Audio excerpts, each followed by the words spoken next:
you all for coming. Friends here, and soon to be friends, correspondents. Mike, Oh, guys, I'm not on. Goodness gracious. This is going red.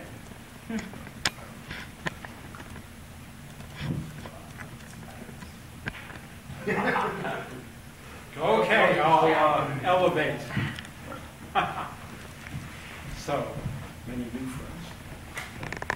Michael and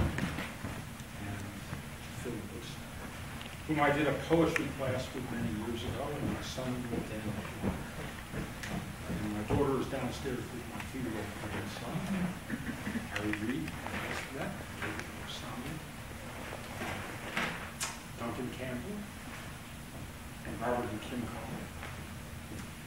I want to thank you all for coming. Everybody knows, I think, who is at all sensitive and has any point, that racism runs deep in the United States.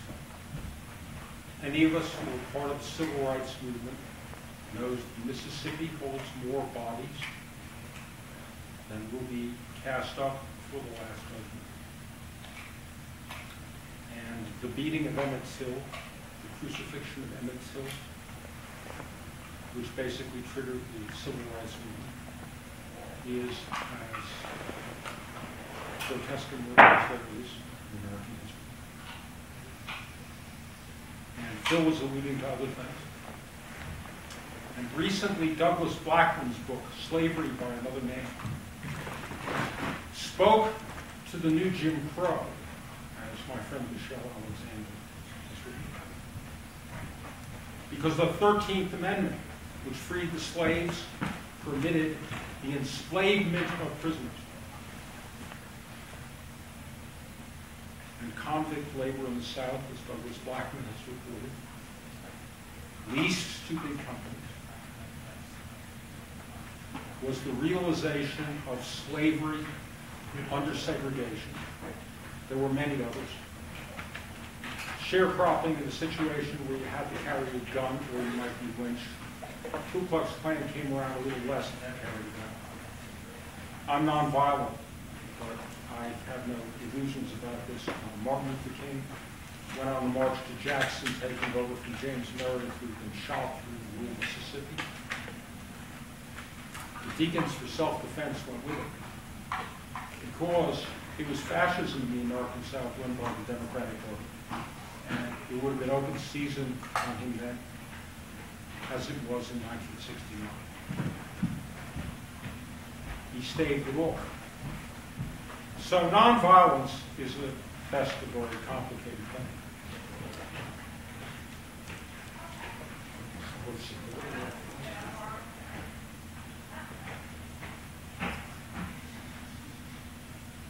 Sorry for the interruption.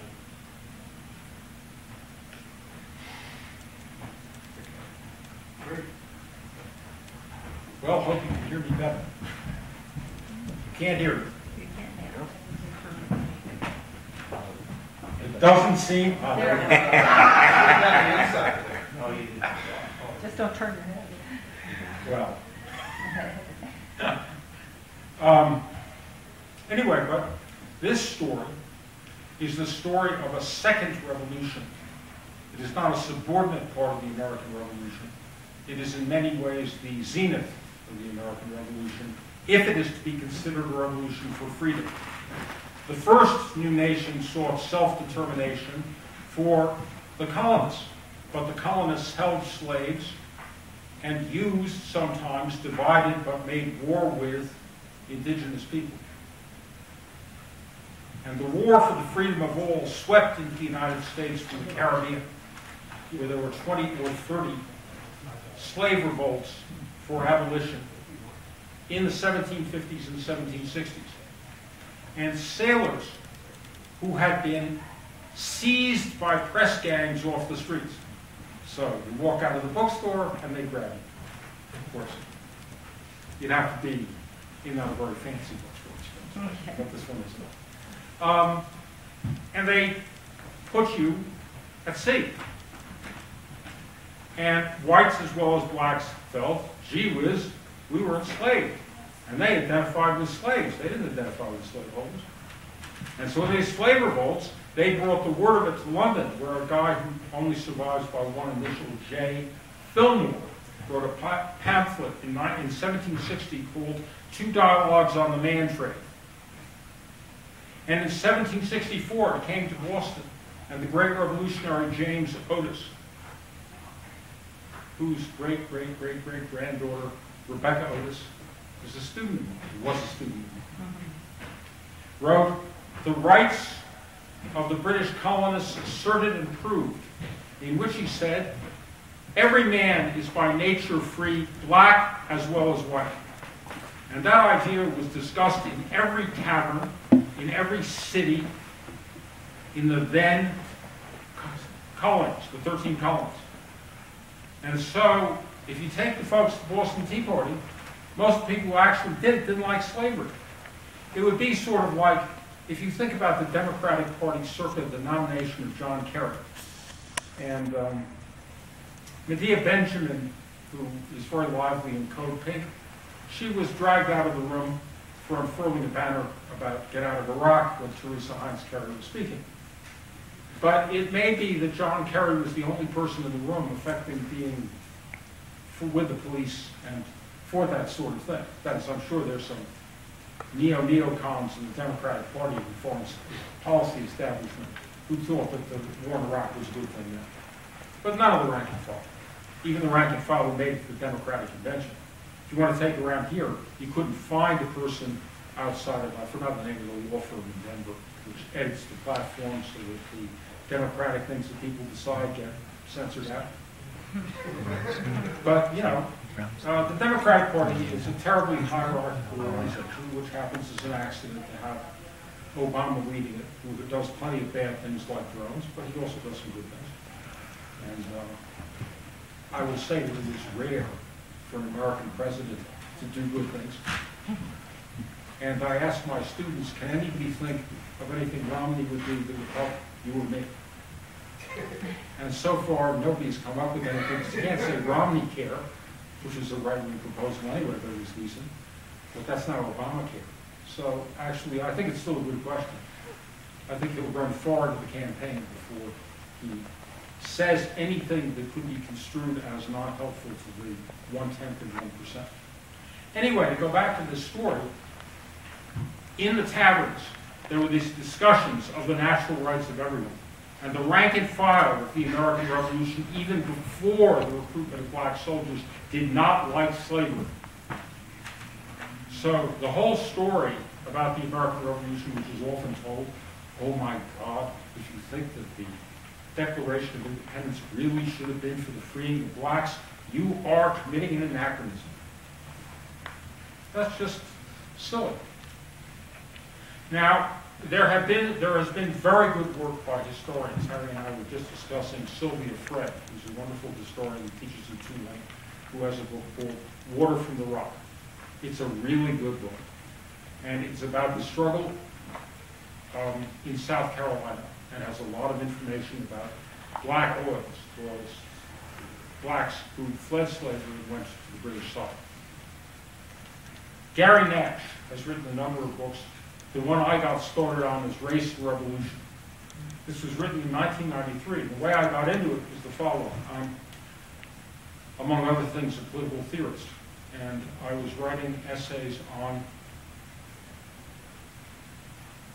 Montesquieu and Marx and the Federalist Papers in the context of the Alien and Sedition Acts and the Shays Rebellion, where farmers revolted, who had been revolutionary soldiers, and it was, the Federalist Papers are actually against federalism, because they were against state democracies.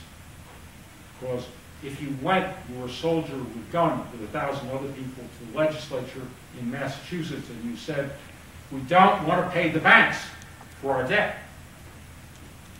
The legislators would take a look at you, would gulp and say, I don't think you have to pay the banks for your debt.